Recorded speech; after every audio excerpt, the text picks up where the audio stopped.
This tape is provided as part of the coil replacement kit.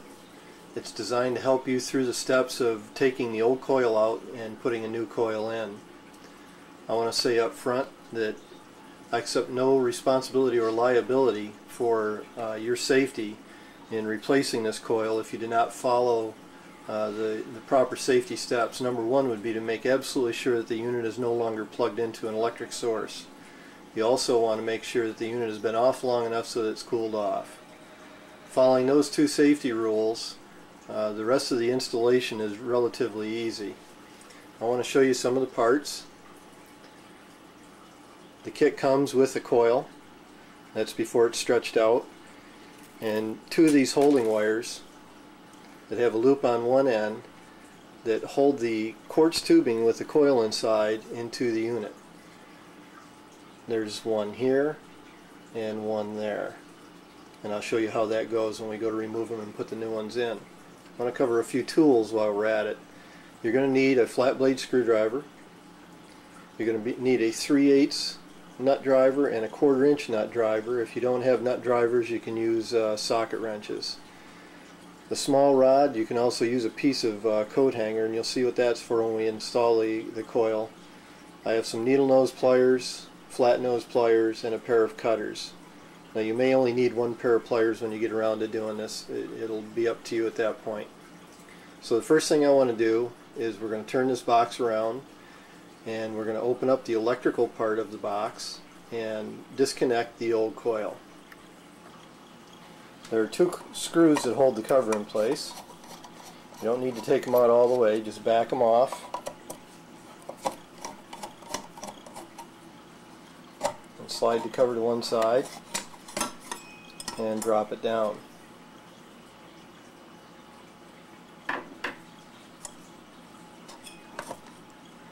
Now to gain access to where the coil is, there are two screws, two brass screws, one here and one here. I need to loosen those two nuts and take these two black wires off that are connected to the control. And once I've done that, then I can take off the other nuts that are inside and remove the coils where the wires are attached. To do this, I'm going to take the 3/8 nut driver and loosen those two brass nuts.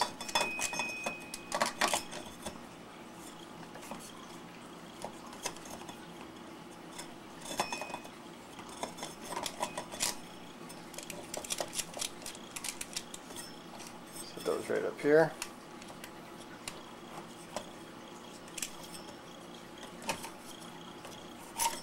Drop my panel down out of the way.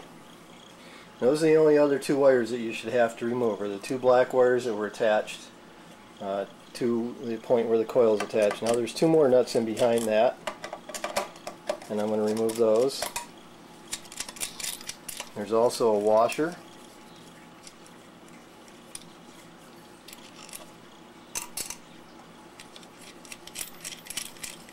And once I've removed those two nuts and washers, you'll see the end of the coil. Now the easiest way to get this out is to take a pair of wire cutters and cut it right up close to the firewall and nip it free. That's the easiest way to get them off. Now if you don't have wire cutters, then you can take needle nose pliers and grab a hold of the end of the wire and pull it out.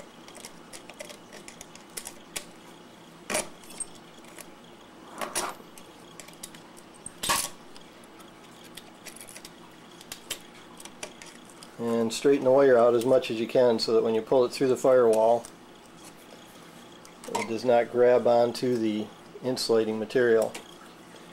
If it's got a hook in the end like this one does right now, it's going to hang on as I try to pull it out and just make it more difficult to remove it.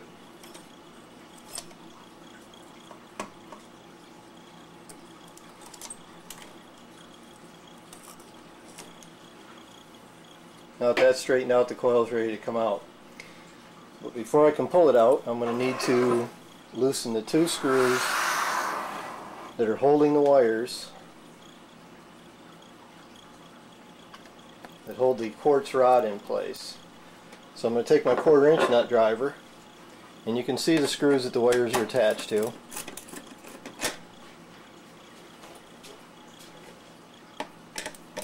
Loosen those.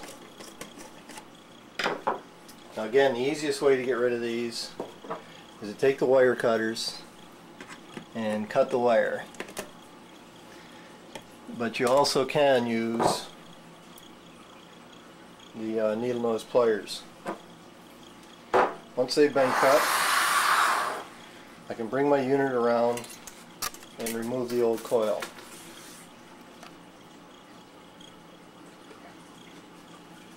Now that the wires are loose on the other side, and carefully pull those out.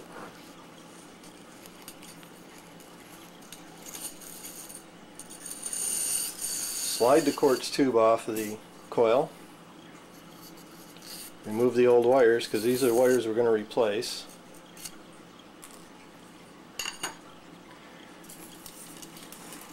And then carefully remove the old coil.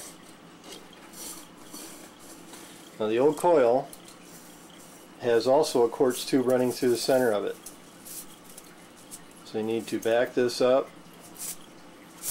and slide that quartz tube off, because we're going to reuse this. So the old coil you can just throw away.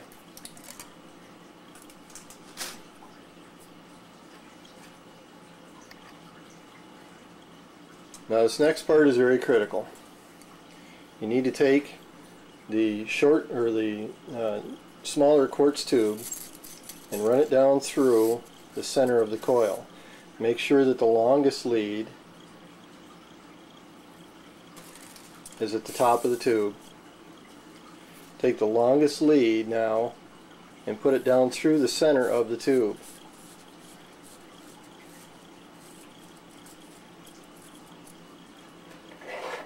This is where a pair of needle nose pliers comes in very handy.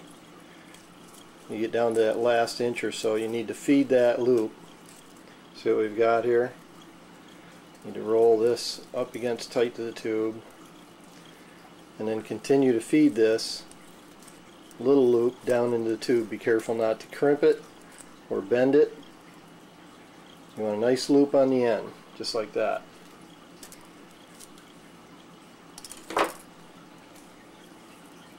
Then you take the whole unit, hold the end that you put the loop through in one hand, and grab the short extension with your other hand and stretch the coil. You need to stretch it out past the end of the quartz and then let it come back. Now see, it's retracted back about 4 or 5 inches, so I need to stretch it longer. Now when I bring it back, it's actually hanging off the end of the quartz tube, so I'm going to push the whole thing together just for a second, and it should retract back just about 2 inches. That's good. Now I want to check this end and make sure that none of the coils, none of the loops in the coil are touching each other. It's very critical right here at this point to make sure there's a gap between this very first start and the next coil. If any of the coils are touching each other, when you first plug it in, it's going to short right out. And then when I get down to the other end, I'm going to make a little bit of a space in between that last loop, and then I'm going to take the small lead and I'm going to hold the end of it, and I'm going to wrap it 1.5 times around that quartz tube. See, so that the heavy part of the wire is also wrapped around the tube, and then I'm going to bend it at an angle so it's at a right angle to the tube.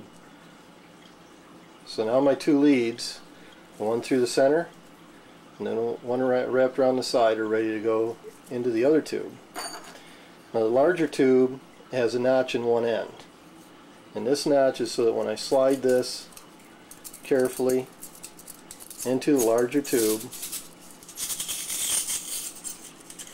when I get down to the other end, it has a place for the shorter lead to hang out, so that when I stick it into the insulating material, it's not crimping it. I don't want it shoving it back and having it touch the rest of the coil. So press that in all the way, so at the end of the short, or the smaller diameter quartz tube goes to the end of the larger diameter quartz tube. Now I'm looking inside there and I can see that this coil right here is too close. It's touching the other part of the coil. To remedy that, I'm going to reach in with a piece of the wire that was holding the coil in before, and I'm going to just catch the edge of that and just pull that up a little bit, just so that those two parts are not touching, like that. Now remember that two loops of the coil cannot be touching each other or they'll short out against each other. I'm now going to take that long skinny rod and I'm going to put it through one of the holes in the inside of the electric box where the wires used to come through.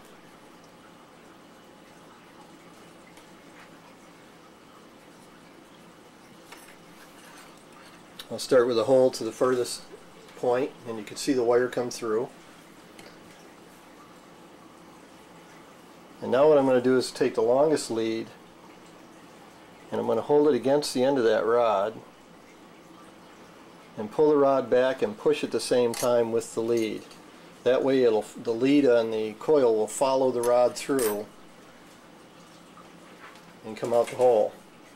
Once it's done that, I'll put a small bend in the end of that wire so I don't accidentally pull it back through. See that bend right here. Now I'll pull it back and I'll put the rod back through the other hole.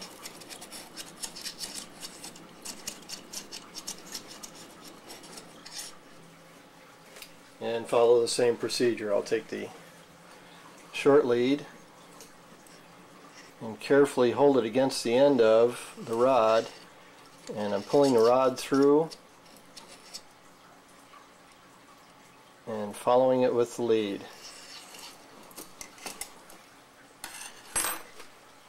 Now once they go all the way through, I'm going to take the coil assembly and push it right up against the insulating fiber. And remember that right here, the shorter of the wire that you put the 90-degree bend in, this one right here, should be sitting in that notch that was in the glass tube.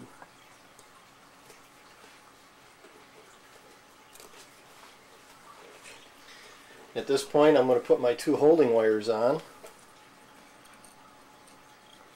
going to slide the first loop over the end.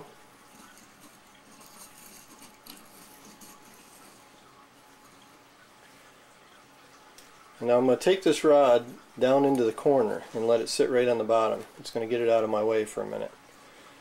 I'm going to locate where the hole goes through the firewall, and I'm going to gently push that wire through where that hole is, line it up with the hole, and push it all the way through. I'm going to leave that one loose for a moment. Now I'm going to come down here and take and put my second loop on, find the other hole,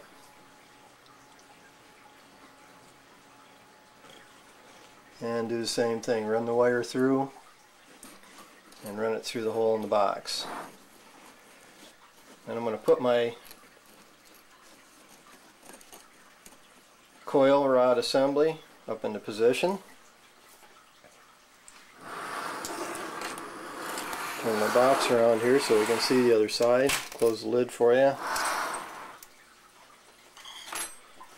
And now with the needle nose pliers, I'm going to put just a little bit of pressure on this. Going to tug it a little bit. Just one wrap around the screw. Same with this end. Pull it up so it's snug. Hold it, one wrap around the screw. I take my wire cutters. Cut that one off, and cut this one off. Then once again I'll take my 1/4" nut driver and just tighten this screw down. Now you don't want to over tighten these screws, just take them down until they're snug. If you over tighten them, you'll end up breaking the wire. Just till it's snug.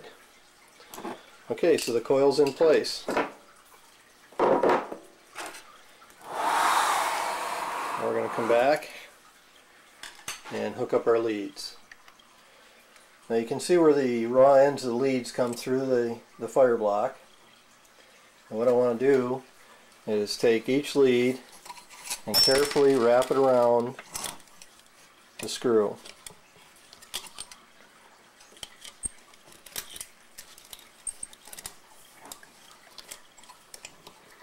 Just one loop. I'm going to take my wire cutters and cut off the excess.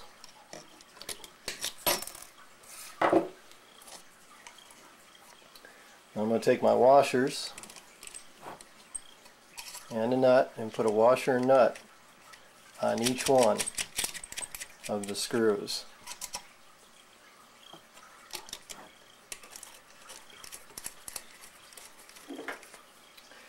Take my 3/8 nut driver and tighten the screws. And you want them fairly tight, but again, don't over tighten these. You can end up crimping the wire. Now we take the 2 black leads, they're connected to the control, and put one on each one of the studs, and it doesn't matter which.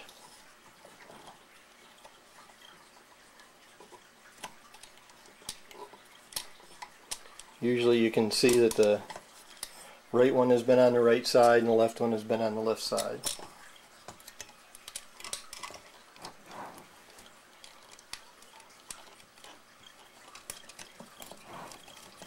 And then put a nut on that.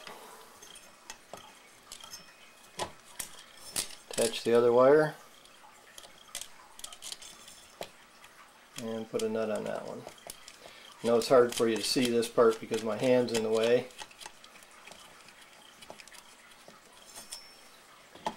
Basically you've got your 2 black wires put back on the studs, and you take your 3/8 nut driver again and just snug these down, just so that they're not loose.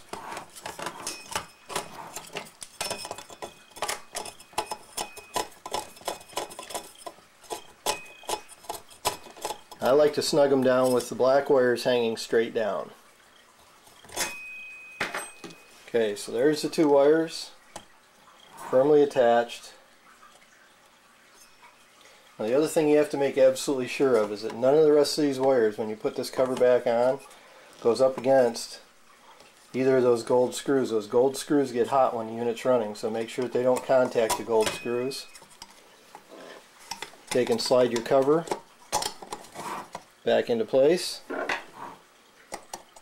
Take your screwdriver and tighten down the 2 screws.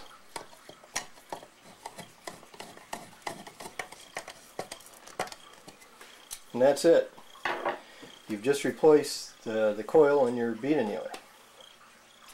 The only steps remaining are to plug it in, turn it on, and try it out. With the unit plugged in, I'm going to turn it on to about 5.5. That's generally where most of the annealers on a circuit that's not highly overloaded will hold 950 degrees. Now you're probably going to have to vary it one way or the other depending on how much of a load you've got on the particular circuit that you're plugged into. But my experience with most of these annealers is that at around 5.5 you'll achieve 950 degrees and hold that temperature. But you'll have to play with that and see if that works for you. Now you can tell if your unit is heating up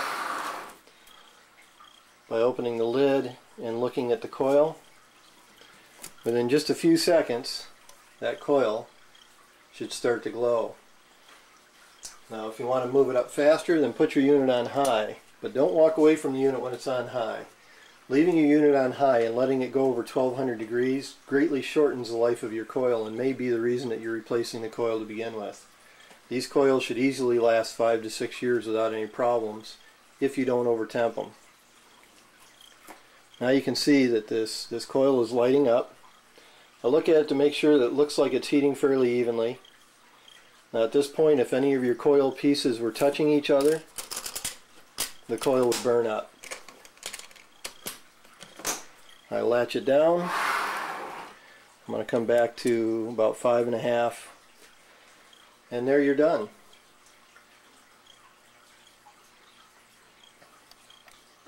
I hope this videotape was a help to you. I hope your coil replacement goes smoothly. It's easy for me because I've done hundreds of these, but I thought that the tape would probably help you if you could actually physically see the process taking place. Again, the most important thing to remember is that no part of the coil can touch another part of the coil, or it will instantly short out when you turn the power on to it.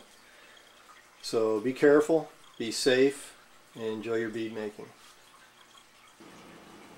And remember that you take full responsibility for doing this coil replacement. This tape and the components are provided to you as a kit to help you do a replacement of the coil if you feel that you're able to do so.